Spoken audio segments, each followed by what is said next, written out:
દક્ષિણ ગુજરાતમાં સતત વરસી રહેલા ભારે વરસાદની અસર હવે માર્ગ વ્યવહાર ઉપર પણ જોવા મળી રહી છે।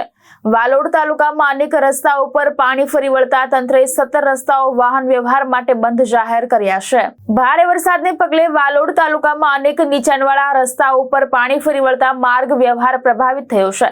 માર્ગ અને મકાન વિભાગ દ્વારા જાહેર કરાયેલા પત્ર મુજબ વાલોડ તાલુકાના કુલ 17 રસ્તાઓ વાહન વ્યવહાર માટે બંધ કરવામાં આવ્યા છે।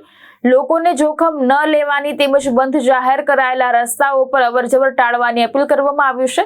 તંત્ર દ્વારા જરૂરિયાત મુજબ વૈકલ્પિક માર્ગોનો ઉપયોગ કરવા સૂચના આપવામાં આવી છે।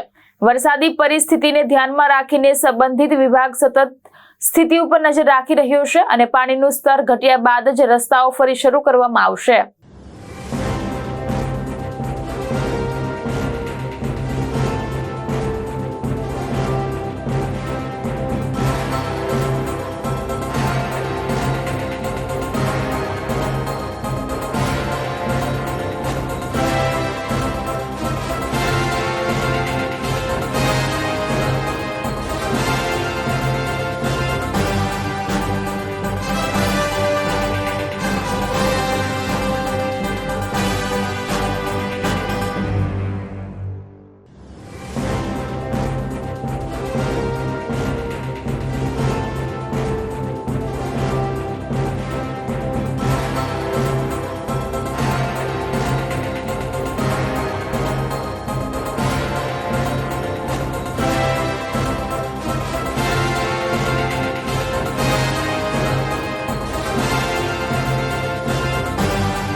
ગણેશ ગુર્જર, દ્રષ્ટિકોણ ન્યૂઝ, તાપી।